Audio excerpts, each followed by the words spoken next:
Good afternoon, Imperial Valley. Good afternoon, as far as Merced, California.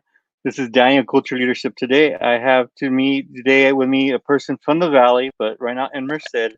Her name's Bertha, and she's running for city council. And I reached out to her, and she saw that I shared a what can I say? I shared a union thing on there, and we went from there. And I work closely with unions. And second, negative comments, I would not accept them. Third, you have comments, put them on this platform, and I will share them. If you have any comments for her, if you're in Merced, California, or wherever you're at in the Pure Valley, if you guys know who she is, who I'm speaking to. And by the way, Bertha, spill the beans. Tell them who you are and what's up. Hi, everybody. I'm so happy to have this opportunity to be here and talk about a little bit about my story. So, yes, I'm from the Imperial Valley. The Imperial Valley has my roots, my heart, and I'm just so lucky that I was able to get in contact with Daniel. It was just a chance meeting. It's just when you're in this type of work where you're organizing, there's not enough of us. So when you find somebody that's doing good work, you want to talk to them, because connections and meeting people is how we start to change things. So I'm not shy. So I reached out to Daniel, like the stranger. Hi, will you be my friend? Just because he's from the Imperial Valley, and I noticed that he's a homeless advocate. And it's just the type of people that I like to be around, because anybody that wants to help somebody else is somebody that I want to be friends with. It's just something that I admire, a person that is looking out for people of the community, because that's what connects us. When we care about other people, it makes us a complete community. It's not when we go to work and we come home and we're so disconnected because we're so busy with our lives, we don't notice the things coming in and going on around us. So it was a pleasure to see Daniel doing good work, advocating for homeless people, organizing, not just in California and Imperial Valley, he all the way to Oregon. So having an opportunity from Daniel is very, how do I say, I am very grateful for it. So yeah, I lived in the Imperial Valley almost 29 years, and then I moved to Merced, and I stayed home for 19 years. I stayed home for about 19 years, and I got bored after all my kids grew up and moved out and started their own lives. I decided to go back to work, and I started volunteering at a retirement home. And in volunteering in that, somebody from the university asked me if I wanted to work. And I said, yeah, I wanted to work, because I said, wow, working in the university must be a good job. And, everybody's got to be smart. They're going to treat you so good. It's going to be the best job you ever could imagine. And I got to work there. We had good benefits. We still have good benefits. We got decent pay, and we got good retirement, which is great. But I thought that the university gave you all that stuff. I didn't know that reality, it's the power of collective bargaining. And through the process of working at the university and being exploited by the university, I became an advocate. I became an advocate through being developed by our union, American Federation of State, County, and Municipal Employees. And in learning the power in a union and the collective bargaining process, taught me a lot of things. It taught me how to negotiate, because I was part of a negotiating team. Our union represents 27,000 members within the UC system, service workers, the ones that carry the hardest brunt of the work, custodians, food service workers, groundskeepers, gardeners. So all those types of things taught me that oh, I see Anna Marie Virgin. So yeah, My prima's on. Hi, prima. really, I know that's your. you. I didn't know that was your prima. It's such a small world, and I love Telling it. you. I love it. So yeah, and learning that stuff, I said, we bargained $1 billion contract and we saved a lot of jobs. We converted them to union jobs. And I said, well, nobody's thinking about the people in Merced. There's developers and they're developing. The university has caused a rental crisis by building and not building enough student housing. Nobody's holding these people that are creating an impact negatively to the community. Nobody's holding them accountable. It's like they're all scared. They're scared to open their mouths or go against the people that are the well-to-dos. Well, you know what? Those well-to-dos have become well-to-dos because of the hardworking Americans like us, the backbone of America, the working class. And people need to understand that the reason I do this and I'm so passionate about it is because um, if you don't have a livable wage, you can't go shopping. Your kids don't. Where do you take your kids on a minimum wage job? How do you sustain business on a minimum wage job? How do you raise a family on a minimum wage job? You can't. You're going to burden society. There's more working class Americans than there is rich Americans. So if you're taxing just the working class Americans that can barely get by, which not all of them have a livable wage, there's going to be a big negative impact in business, in values, and how our kids are raised. It's nice to be able to stay home. I was lucky to be able to stay home and raise my kids. I have excellent kids, because, and I attribute that part to being a stay-at-home mom. Because when you can afford to stay home, you really rear your children into a direction that you're on a constant. You're constant. It's a constant job. It's not a job that you do after you come home from work. No, raising kids and having good kids is something you need. Is a 24-hour job. That's just the bottom line. And the way America has it set up, parents aren't allowed to do that nowadays. Wages have not kept up with inflation. Back in the days when my dad worked in the 70s, there was good living, but history shows that those days there was more union jobs. That's when America was prospering, when there was more union jobs with good pay, health care, retirement. That is not happening now in America. We do not have good paying jobs. We think that it's so beautiful to praise the rich that do not pay a livable wage. We think it's, oh, look at that successful man. He's great. Look at that person that didn't go to school. They don't deserve nothing. Well, I don't believe that. I believe that everybody has value and every job should pay a livable wage. I'm not saying that they should all pay the same. I'm just saying even uh custodian's job, a fast food worker, they deserve a livable wage. They make it easy for you to just get in your car, drive through, and have a meal. Just because they didn't go to school doesn't mean that they don't deserve good health care. Doesn't mean that they don't deserve to live in a decent house and be able to take their kids to a movie, or be able to pay for their kids to go to special classes like taekwondo, martial arts classes. I mean, these types of things is what makes America America. And if you cannot raise your kids with American values, I mean, where are we? What are we left with? So I want to make a change, and I want it to become the Create normal. 2,700 new jobs and millions in new. Yeah, The Merced Gateway Retail Center will I create was gonna put 2,700 new jobs. your commercial on here because I want, now that you're talking on that point, so everybody can know your commercial that you have there in Merced, what's going on, and now The that you said Merced jobs. Gateway Retail Center will create 2,700 new jobs and millions in new sales tax revenue. Bertha Perez wants Merced residents to get those jobs and the sales tax money spent reducing crime.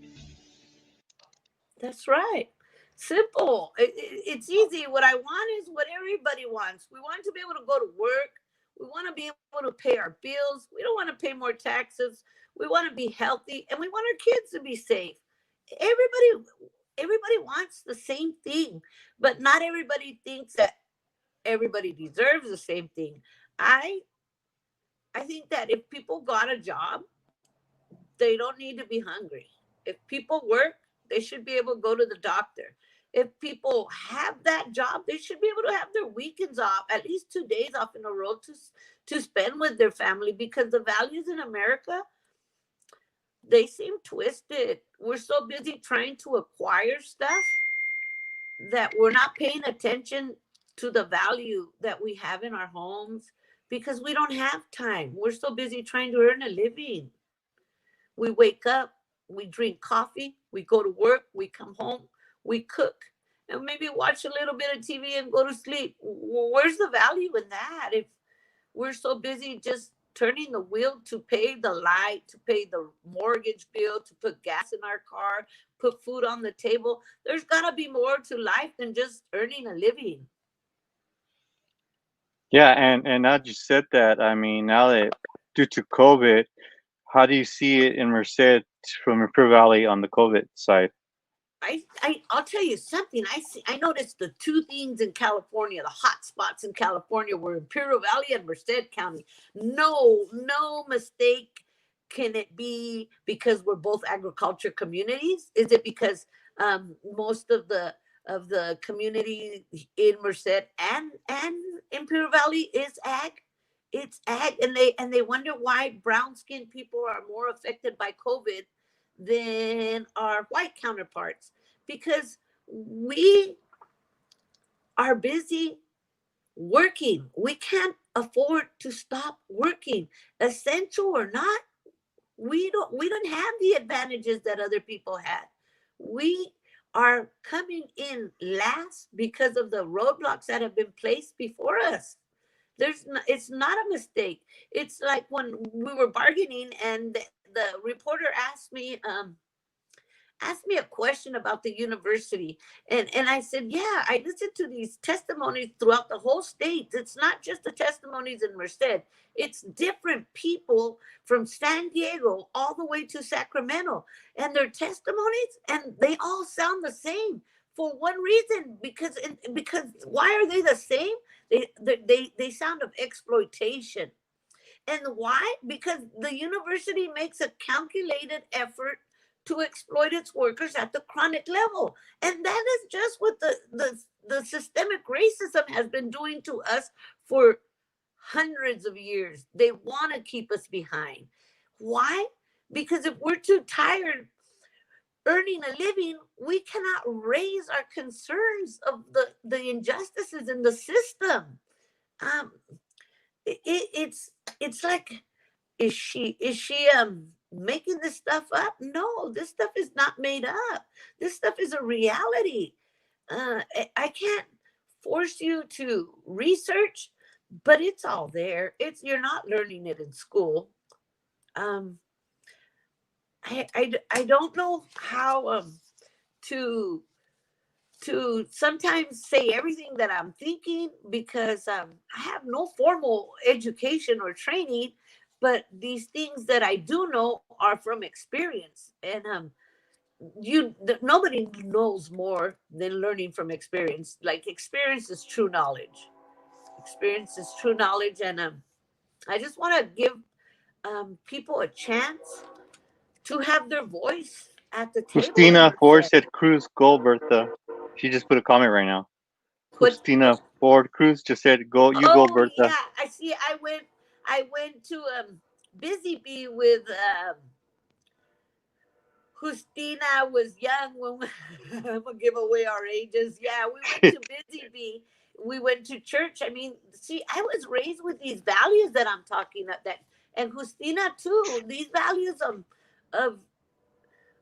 loving your neighbors, to having a sincere concern for the welfare of others. That makes us a community. We're not here to tear each other down, but we're here to build each other up. And kindness goes a long way. And equality is something that I'm after, that I'm passionate about. And I'm not going to stop organizing until there's not a need to organize. And I don't see the need going away anytime soon. Now that you said that, how's the homeless population? Have you been down here in the valley? Have you seen the homeless population? Well, how's Merced population on the homeless side? Have you I had is I seen a greater impact. We have this guy, Matthew Serrato, running for mayor. He's a deputy DA. I seen him taking a lot of action since the mayor race is coming up. But all these people are complaining about the overpasses, the mass, and yeah, it's a nice eyesore. But you know what? I'm more worried about what is going on that is impacting these people that have to live under these overpasses. I feel more empathy for them, and yeah, they had the last few days they had a lot of the freeways and the off ramps, and a lot of people are going to be happy because they had them cleaned up, and it does look nice. But I'm worried about where did these people go? Where are they now that they're already displaced, and you're doing it because I'm sure you're doing it because you want to vote, and that's great. You know, I want to vote too. I want to win, but I don't want to do it at the expense of others. That's completely the opposite reason why I'm running. I'm running because I want to find good solutions, common ground. We have to come in the middle. We have every people have to compromise. Not everybody's going to be happy, and I'm not professing to know how to do that, but I am saying that I will give it my best effort. And my best effort is really freaking good. I like to win. I'm not saying that I win every single time, but yeah, um, I'm a hard fighter. I'm a yeah, I hard mean, fighter. you go back when you were working at the union here with IID. That's what caught my attention with you. You know, you were working at the IBW. You know, Yeah, I'm really proud of the work that I did with I started a group in Westmoreland called the Concerned Citizens of Westmoreland. That was my first, well, it was my first real organizing when I got ladies together. We're an agriculture community, and we went against the Water Regency Board, and they were ordered a 98 point so $1 million cleanup lawsuit. But the devil's in the details, and that was the first fight I ever did, and we learned from it. There was a lot of great lawyers that were helping. Well, the one that helped the most that got me involved was Armando Mendez. He was a lawyer that graduated from Harvard, from Westmoreland. Great guy. He was my friend since I was in kindergarten. He was 7 years older than me. So we, with the help of the Sierra Club, we went against the Water Regency Board, and the lay law. Lay law was ordered the cleanup. Lay law did clean up around. They didn't clean up the toxic dump. That is the devil, the detail, and the devil in the details, you know. But that was way back in the 90s. That was in the 90s, and then I raised my kids, came to Merced, got bored, got exploited, joined the union, and now I'm running for city council because if what I did in the union taught me that I could do it in the city too. I see that we're developing the city, but we're not developing the citizens of the city. And a city is not really going to be successful until its citizens are successful. You can build all you want, but that doesn't mean that they're going to come and shop in those buildings if there's no jobs to sustain that commercial building. I know that you're right there, not too far from San Jose area, Bay Area.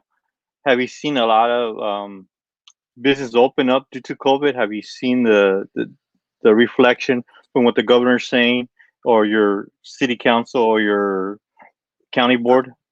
There is a sanctuary city about 4 miles away from us that doesn't follow the governor's guidelines. They state their businesses stayed open.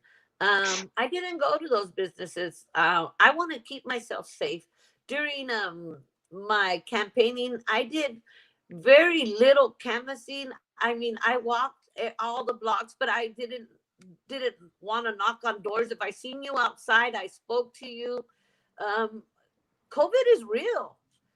I can't say, oh, I want coworkers to be safe at work and then be knocking on doors just because I want to win. I can't expose you and I can't expose me. So what we did was a lot of mailers, a lot of social media.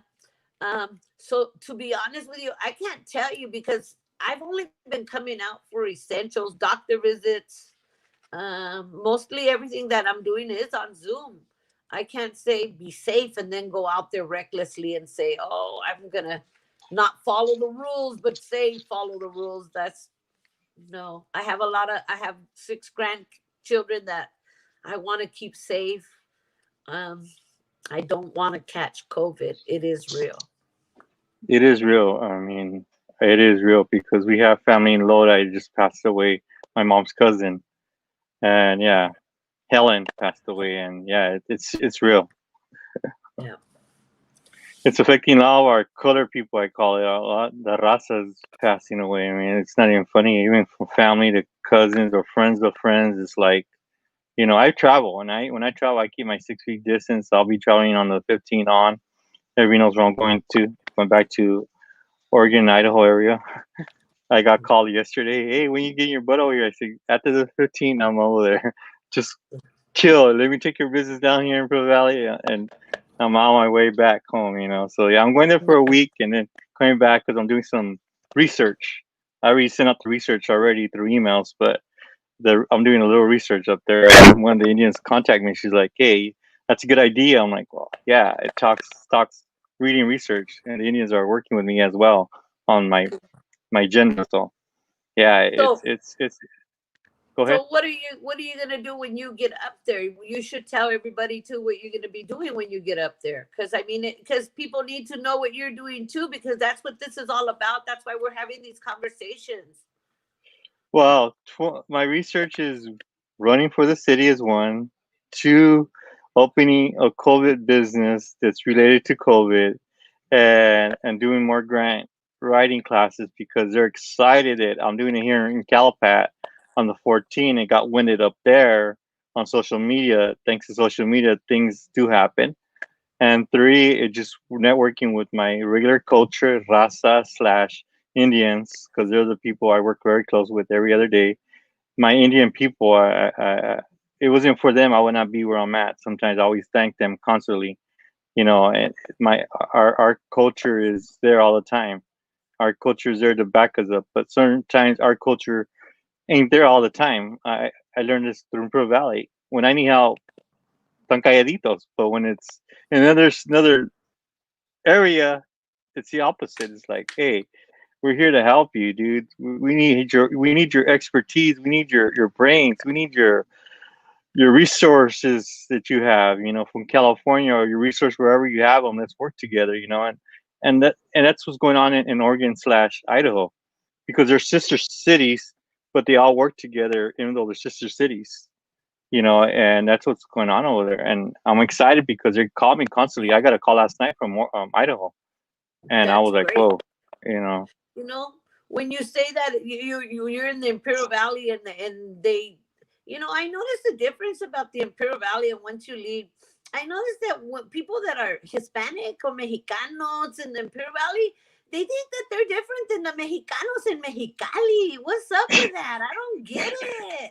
I I still remember don't get growing it. up in school and we thought we were different. We, for some reason, they think they're better. They don't understand that it's just a fucking fence, people. You ain't It's just a different. fan. Yeah, you go back there every weekend to eat those tacos. Why you acting? And there's a lot of Trump supporters. I have 2 sisters that are Trump supporters in the Imperial Valley. I'm so lucky that I got the fuck out of the valley. I'm gonna say it because you know what? In the valley, you could be a Mexican and think you're not a Mexicano. What that's I'm not saying, because my own experience with my sisters, myself, you think you think you're not Mexican because you're accepted by the people that wear Red Wings in the Imperial Valley. I'm trying to say it as nice as I can. I've lost. You know what? I unfriended so many friends from the Imperial Valley because when I was young, I think they're racist. I think they only like me because I'm good at sports and I could probably fight really good, you know? And then I grew up and then I see them now in the Trump era and I'm all, oh, hell yeah, they were racist. They were racist. I remember being in high school and I had a date. I don't want to say his name because people probably will know who he is in the Imperial Valley. And I remember them telling me his name started with a T, and I went to the Sadie Hawkins with him. And I remember they telling them, but she's Mexican. I remember I felt like, dude, I felt so bad. I'm all, but I'm Mexican. And I thought, but you're white. I mean, what's the difference? What is the Culture difference? mix. I They still, caught the culture code we broke. Yeah, I caught the culture code you broke, because I know what you're saying, because it happened with my tios. My tios, one of them, my tio Peter, was with the two güeras, and then later on it went from my other cousins, and then it came to me, and I told my mom, "What's going on? We're not breaking the culture code. We're just going elsewhere in our culture. Our culture is kind of weird sometimes, who we date in the raza." So it's like we went to the güeros, and then next thing the güeros come to us because they come for tacos and menudo. yeah. No, So it's thank God like, I snapped out of it. Thank God I snapped out of it. I remember my girlfriend telling me that I could only have one Mexican boyfriend and then just get it out of my system. And that one Mexican boyfriend I ended up getting married to. Ha ha ha ha. It's still in my system, people. I mean, it's gonna be in my system for the rest of my life. I remember my mom telling us that we couldn't wear khakis, we couldn't wear white t-shirts, we oh could my god. only wear um Esprit, the Crocodile Lacrosse, Jordache, Calvin Klein. She totally whitewashed us, my mom. She totally whitewashed us because she wanted us. She thought that we couldn't be a certain way and still be college graduates. You just said the word. You just said the word. That's what I was told in high school, whitewash. And I said, well, I did not ask my mom and dad to work for the government. I didn't ask them to, my grandpa to work in the fields. I didn't ask my parents to go to school to get their education. And then we get raised on that, and then people ask me, "Oh, well, you're that kid." And well, this kid became educated because I had to go to Gilroy to go get educated, because at the time IBC didn't have business administration back in the '90s, so I had to go to Gilroy. And then I got married over there, came back home, and then came back because family was passing away. Grandparents, which my parents were passing away here in the valley, and you said the right word, whitewash. Well, now there's a lot of whitewash in the raza, but there's We're some are not. We're educated, some are not. That's how I that. see it. Yeah, and we shouldn't be called whitewashed. You're right. We shouldn't be called whitewashed just because we um yeah, just because, like, you're right, because we're doing things that our white counterparts are. You are so correct. I stand Yeah, I'm. corrected, people. Bam! uh, That shit don't happen very often, people. and it's true because You're right. I go back to it, and I tell my friends, I don't blame my dad for working for ICE. He worked for ICE. He was working for ICE Oh, as a cook, and oh, you okay. know he was a That's cook in different. there. Yeah. But My I dad, you know didn't. what it is? You're right. My dad had a good union job. We were raised on the other side of town with a different taste in our mouth. I think That's what that I'm saying. might be, Daniel, the reason why we don't fucking take the exploitation or the racism, because we have tasted the other side of the quarter. Yeah, even though we have roots on the other side of the border, I have them in Caborca, Sinaloa. But once I'm over there, I speak Spanish, and I tell my tios when they come over here, when you come over here, hablas en inglés. You better know English as Oh a no, second language. That's how I tell my tios. Aquí no. dijo yo. I No, tell my my mom, tios. it was opposite. My mom, when you come to America, you do whatever you want. We're free here, and whoever don't like it, they can always find their way out of America. But when we Yeah, would go to Mexicali, my mom was the opposite. Don't speak in English because they're gonna charge us more. they're No gonna charge us hables more. Oh yeah, inglés. No my hables grandpa would tell me inglés. that. Nos van a My cobrar grandpa, más. we would go to this flauta place, and they would charge us more because us little grandkids were there always with grandpa with flautas. That Oh my popular God, flauta I place in miss. Mexicali. Oh Yes. my god. Oh And he man. would tell me, "No hablas en inglés, por favor, okay?" I'm like, "Okay, grandpa." But can We're you little kids. believe that? Flautas are so good and they're just tortillas with repollo. And oh my goodness, I Uh, miss them. I miss being able to go to the puestecitos in Mexicali and eat the birria. Oh, no. it's Well, just not the same. I went back and it's not the same. They have too many nightclubs right away, and I'm Right. all no. No, My the daughter borders loved changed. it. She loved the nightclubs. I'm not gonna lie. I have a daughter that is she's gay, and so she's from Merced and from born in Westmoreland, so she never really been to the clubs. And so when we went to Mexicali a couple of years ago, she thought it was the greatest thing ever. Those nightclubs. Yeah, over I'm there. just a normal person trying to make a difference. That's all it is, Daniel. A normal person that has felt the shortcomings of this system that was created to pacify us, to protect the opulent few. And I'm just here, and I want to make a positive impact, because you know what, that system is not our system. And until we all start running to change that system and create it into a curvature that will highlight our talents, I'm not going to quit. And I'm going to keep trying to inoculate people to continue what other people started way before me. This is not my fight. This is not something that is is that I discovered. It's not something new that I stumbled onto. This is a fight that's been going on since before Martin Luther was fighting for civil rights. And we're basically asking for the same things, Daniel. We're asking for the same We're things: equal rights, good pay, this. decent housing, school for our kids. I mean, how long are we going to continue to ask until we start getting involved with government and start changing the system? And that's what I'm trying to do here, basically, Daniel. I'm trying to create change and inspire people younger than me that si se puede, it is possible. And this is what America's about. And it's time that, you know, we wake up. Despierten americanos, despierten mexicanos, despierten todos a I, votar.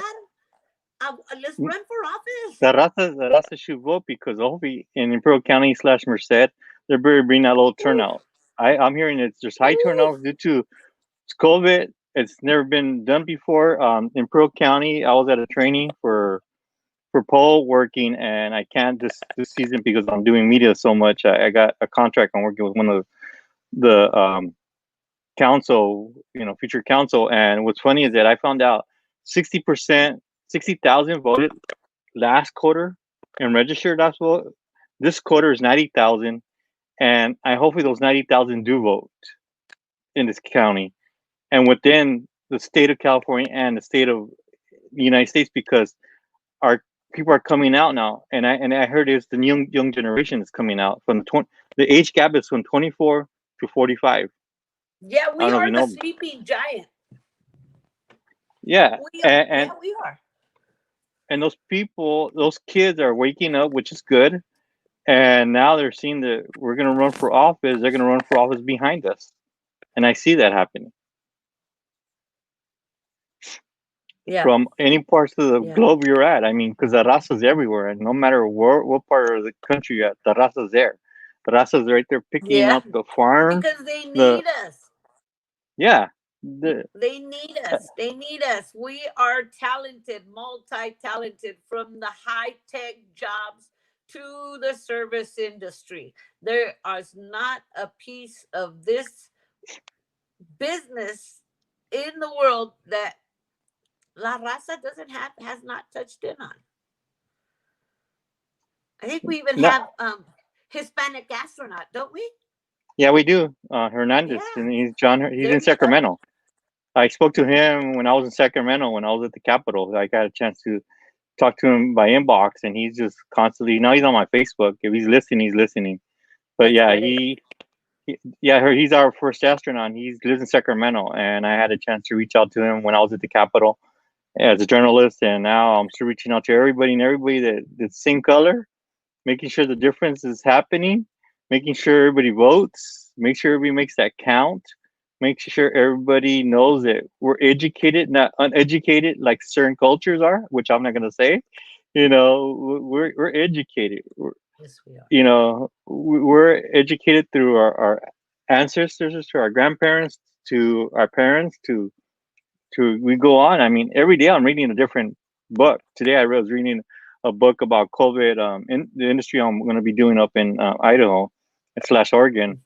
and the industry I'm working on, and I was like, it's a big industry right now due to COVID. But I mean, my Indians are like, dude, we didn't think what you're thinking. I'm like, well, yeah, it took a California boy to think about that. I just was joking with one last night. They go, yeah, we forgot you're from California and we're in Idaho.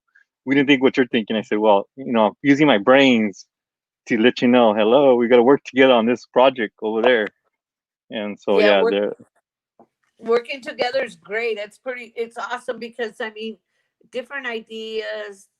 When conversations change people, well, conversations they're change. open-minded. A lot of the Indians I'm talking to are open-minded. Some are closed-minded due to culture. I call it culture shock, because I learned that when I was in Tijuana. Recently, I was in Tijuana and I had a culture shock, and my friends even know that.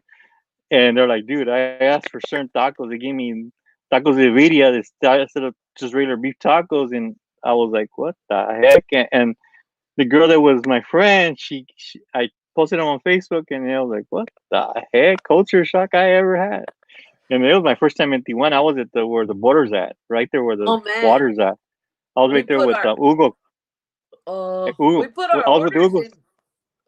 We put our orders in for birria tacos all the time. They're so good. You just have to have the consomme to dip them into, or si no, tan poquito secos.